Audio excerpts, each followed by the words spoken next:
Do you know what it's like to watch someone realize they're already dead?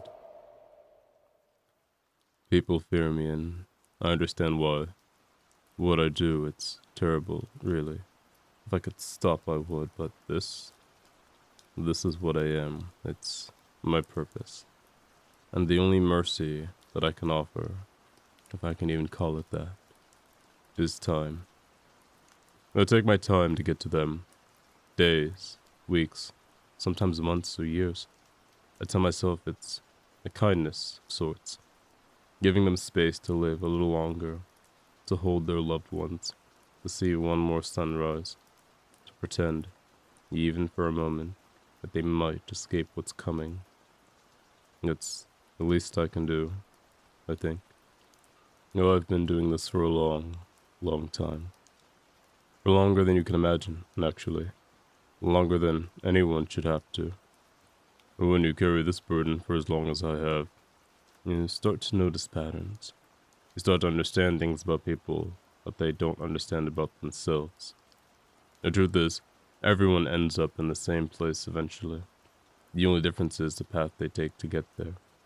Some run, some hide, some accept it with grace, and others, well, but the destination never changes.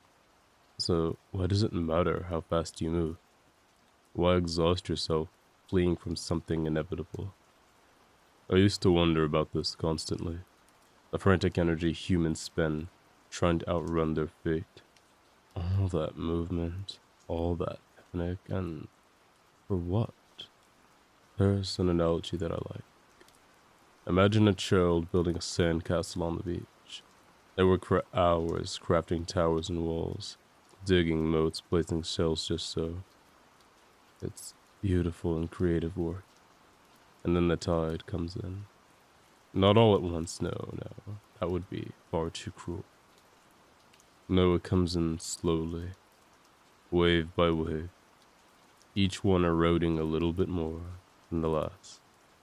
The child, of course, watches, maybe tries to rebuild faster than the water can destroy. But we both know how the story ends. The ocean doesn't hate the sandcastle, it's just doing what oceans do. I tell myself that I'm like that tide, patient, natural, inevitable, but not malicious. But that's a lie too, now, isn't it? The truth is simpler and uglier, rather.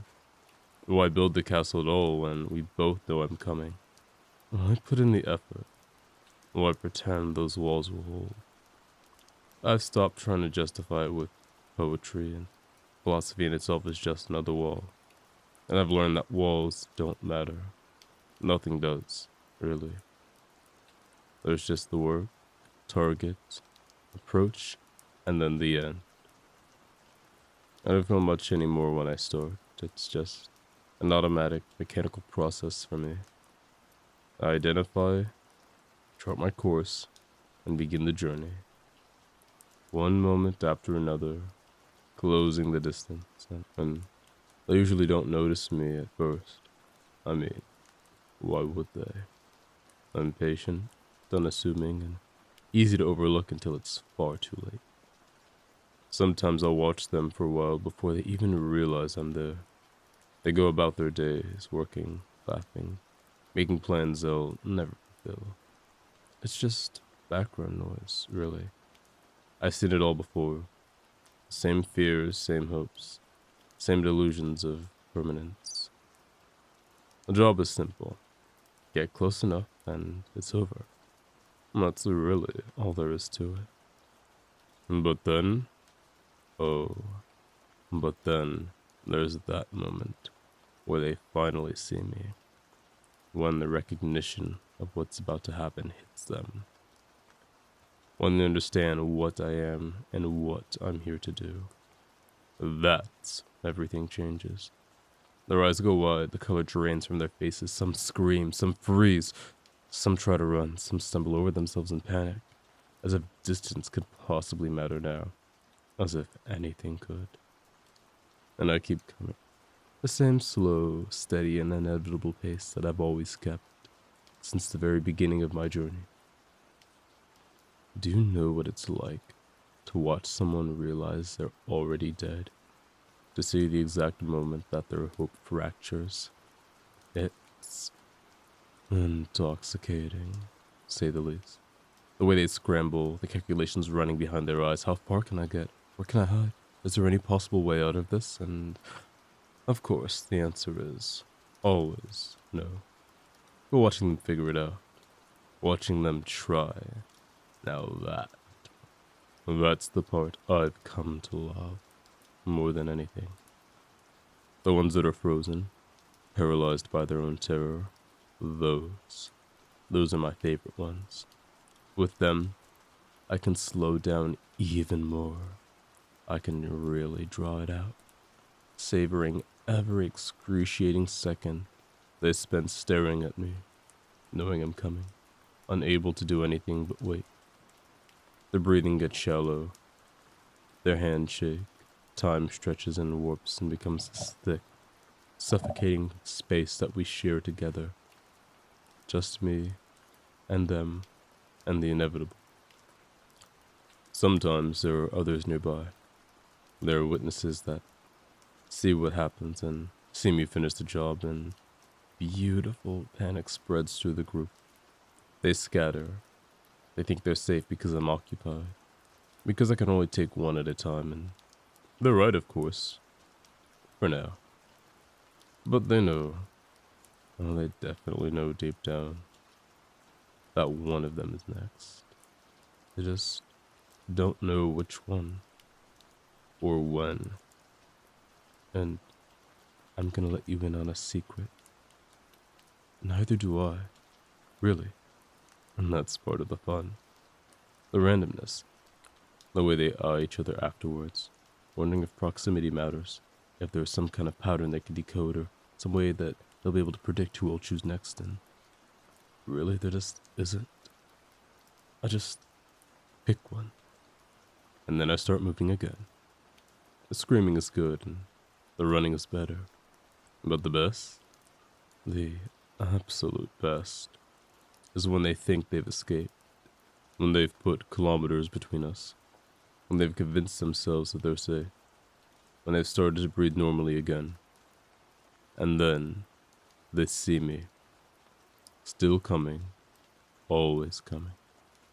The despair that follows a chef's kiss, the realization that distance means nothing, that I will find them, that I will reach them, that nothing, not walls, not speed, not even time itself, will save them from me. Because this isn't a job anymore. It hasn't been for a long time. It's a game to me, and I'm very, very good at this game. But here's the thing about games. They only work if both players understand the rules. For this game in particular, there are 2 rules, and the rules are very simple. 1, I always win. And 2, they will always lose. The only variable is how long it takes and how entertaining they make it for me along the way. So, run. Please. Run as fast and as far as you can. Build your walls, make your plans. Convince yourself you're different, that you'll be the exception. And I'll be there, eventually. After all, I always am. And when I finally reach you, when you see me and understand what I've come to do, I want you to remember something. That this was never about mercy. My slowness, my patience, none of it was ever kindness. It was cruelty in the most refined sense. Do I feel bad about it? Sometimes, I suppose. In the quiet moments between targets when I'm alone with the weight of all those final breaths, all those wide, terrified eyes, sometimes I feel the ghost of what might have been remorse, but then I remember, this is what I am and this is what I was made to be. And as I've said before, I've gotten quite good at it. You're probably wondering who I am. What kind of monster thinks this way, moves this way, kills this way? The answer might surprise you. I'm small, unremarkable, and the kind of thing you'd step over without a second thought. And yet, here I am, having ended more lives than you could count, having inspired more fear than creatures 1,000 times my size. Because size doesn't matter, and neither does speed. All that matters is inevitability. And I am nothing if not inevitable. I have that in spades. They call me many things. The patient one, the slow death, the thing that cannot be outrun. But my favorite name, the one that captures what I truly am, is much simpler. The immortal snail. And I'm coming for you too. Maybe not today, maybe not tomorrow, but I'm coming. I'm always coming. And who knows, maybe you'll be the next one to play my game.